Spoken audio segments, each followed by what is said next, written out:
नमस्कार दोस्तों, mentor fluent YouTube channel पर Hindi audio book summary Krishna के 200 प्लस चौंकाने वाले सत्य पुस्तक के ऑडियो बुक समरी में आपका स्वागत है।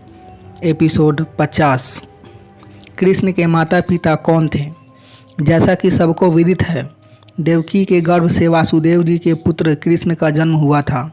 देवकी मथुरा के राजा उग्रसेन के भाई देवक की सबसे छोटी बेटी थी, जिनके विवाह के समय कुछ ऐसी अनहोनी घटी कि उनका चचेरा भाई कंस ही उनकी जान का दुश्मन बन गया था।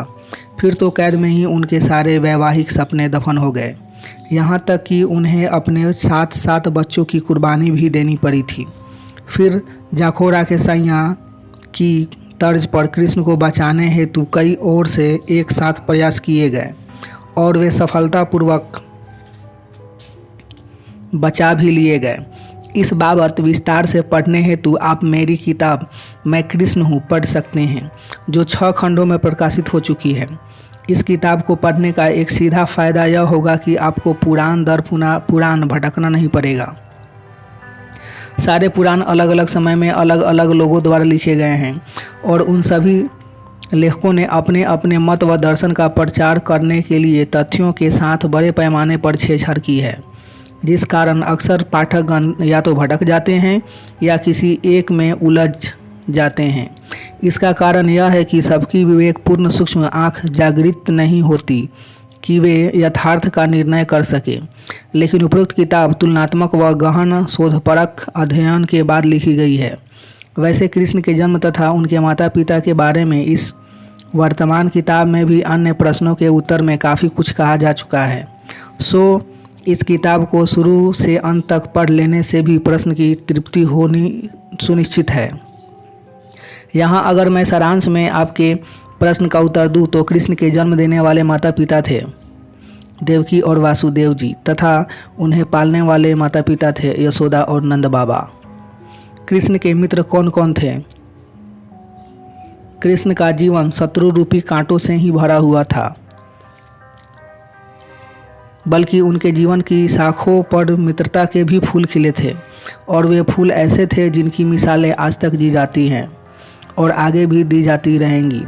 वैसे यह उनके व्यक्तित्व की एक खासियत ही थी कि उनके साथ जिसने दुश्मनी की उसने पूरी शिद्दत से दुश्मनी ही की, और जिसने मित्रता की, जिसे उनके अंतर्मन की जरा सी भी झलक मिली, वह दिलो जान से ताउम्र उन पर निछावर रहा।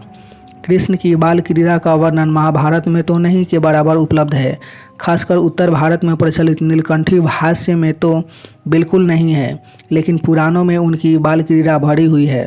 परंतु दिक्कत यह है कि अक्सर तो उनमें कृष्ण के सगी साथियों को ग्वाल बाल कहकर संबोधित किया गया है और कुछ एक नाम दिए भी गए हैं, तो वे एक दूसरे से भिन्न हैं, यानी अलग अलग ग्रंथों में अलग अलग नाम बताए गए हैं।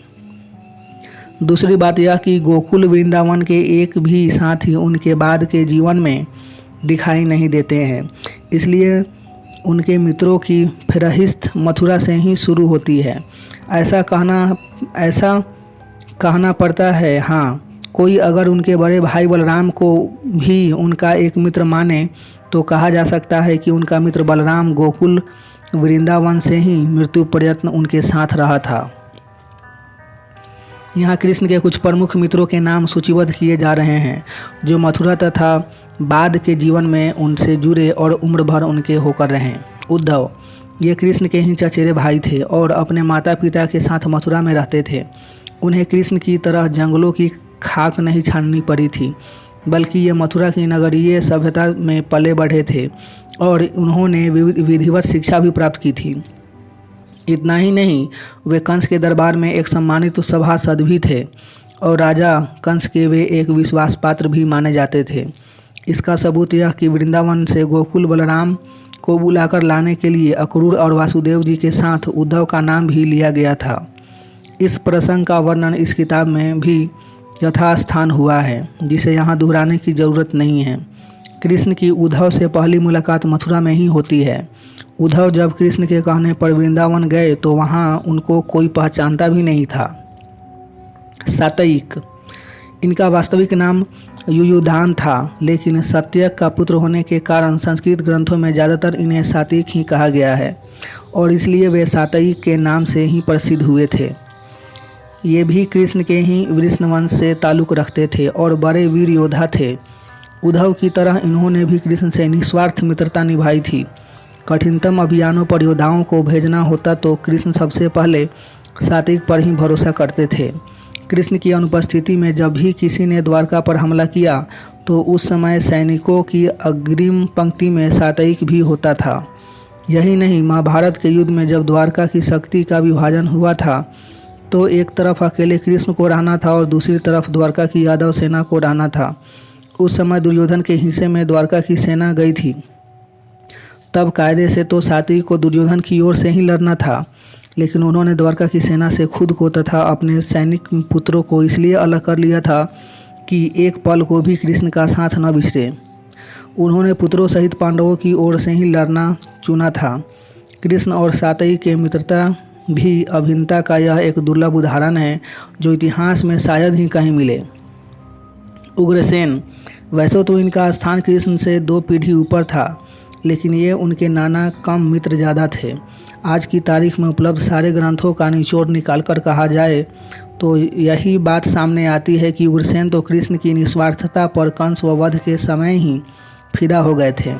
उग्रसेन ने मथुरा का राज्य कृष्ण को सौंप दिया था, लेकिन कृष्ण ने पलटकर उन्हें ही राजा बना दिया था और इस आसान मंदी कालीन उग्रसेन ने जीवन भर चुकाया। यह अलग बात है कि उग्रसेन जैसे एक अनुभवी राजा का साथ मिलते ही कृष्ण का कद भी पलक झपकते ही आसमान छू लिया था, लेकिन इसके मूल में कृष्ण की अपनी विलक्षण अंतर्दृष्टि और उनका पुरुषार्थ भी था। यह नाना नाती की जोड़ी ऐसी जमी कि जब जरासंध के भय से मथुरा के सारे संभ्रांत लोग कृष्ण को नगर से बाहर करने पर तुले हुए थे, उस आरे वक्त में भी नाना उग्रसेन ने अपने प्रिय नाती कृष्ण को बचाने का रास्ता ढूंढ ही लिया था। उन्होंने कृष्ण बलराम को सांदीपनि मुनि के आश्रम भेज दिया था, जहां जरासंध चाहकर भी हमला नहीं कर सकता था। कृष्ण ने भी अपने नाना के इस उपकार का बदला चुकाने में देर नहीं लगाया और जिस द्वारका को उन्होंने केवल अपने बाहुबल से स्थापित किया था, उसका राजा भी उन्होंने उग्रसेन को ही बना दिया था। यहाँ ध्यान देने वाली बात यह है कि उनके परिवार में बुजुर्गों की कोई कमी नहीं थी। पिता वासुदेव जी थे और बड़े भाई बलराम भी थे, लेकिन कृष्ण ने सबसे ऊपर अपने नाना को तरजीह दी। नाना नाती के बीच मित्रता की यह भी एक अनोखी मिसाल है। अर्जुन, कृष्ण और अर्जुन के बीच भी मित्रता के बारे में कुछ कहने के लिए लाख पन्नों की किताब भी कम पड़ जाएगी। वे दोनों जिस्म एक जान थे। वे दोनों 2 जिस्म एक जान थे। उन दोनों की मित्रता के सबूत तो इस किताब में भी कई जगहों पर मिल जाएंगे। कई लोग तो ऐसा भी कहते हैं कि यह अर्जुन ही था जिसके कारण कृष्ण सारे पांडवों के सहायक और रक्षक बने हुए थे। महाभारत में अनेक स्थलों पर कृष्ण स्वयं इस बात की घोषणा करते हैं कि वे और अर्जुन एक दूसरे के लिए जान देने हेतु वचनबद्ध हैं।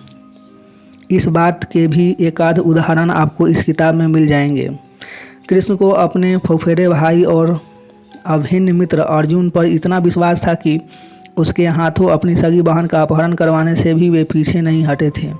यही कारण है कि सदियों से अवतारवादी लोग इनकी इस मित्रता पर इस कदर फिदा होते रहे कि उन दोनों को वे लोग नर नारायण का अवतार कहते आ रहे हैं। सुदामा, गरीबी अमीरी की खाई को पाटने वाली यह मित्रता की कहानी केवल 3 ग्रंथों में उपलब्ध है और वे हैं भागवत पुराण, ब्रह्मवैवर्त पुराण तथा गर्ग संहिता। इन तीनों ग्रंथों में बताया गया है कि कृष्ण के गुरुकुल के मित्र सुदामा अपनी दरिद्रता दूर करने की अभिलाषा के साथ एक बार द्वारका आते हैं और कृष्ण भी अपने ही अनोखे अंदाज में बिना उनकी जानकारी में बात लाए उन्हें मालामाल कर देते हैं। दारुक, कृष्ण के मथुरा आने के बाद उद्धव सातयी के साथ दारुक भी उनकी मित्र मंडली में शामिल हो गए थे। वह एक वीर योद्धा होने के साथ साथ तत्कालीन आर्यावर्त के सर्वश्रेष्ठ रथ चालकों में से एक थे। इसलिए कृष्ण जब द्वारका के युवराज बने तो उनके लिए एक भरोसेमंद रक्षक, उच्च कोटि के सारथी तथा अंतरंग मित्र के रूप में दारुक को राजकीय तौर पर नियुक्त कर दिया गया था। कृष्ण के अन्य मित्रों की अपेक्षा यह दारुक ही सबसे सौभाग्यशाली निकला जिसे कृष्ण के अंतिम क्षण तक उनका साथ निभाने का मौका मिला। मिलेंगे नेक्स्ट एपिसोड में, तब तक अपना ढेर सारा ख्याल रखिए, लाइफ को एंजॉय कीजिए, मस्त रहिए। आपका कीमती समय देने के लिए आपको बहुत बहुत धन्यवाद।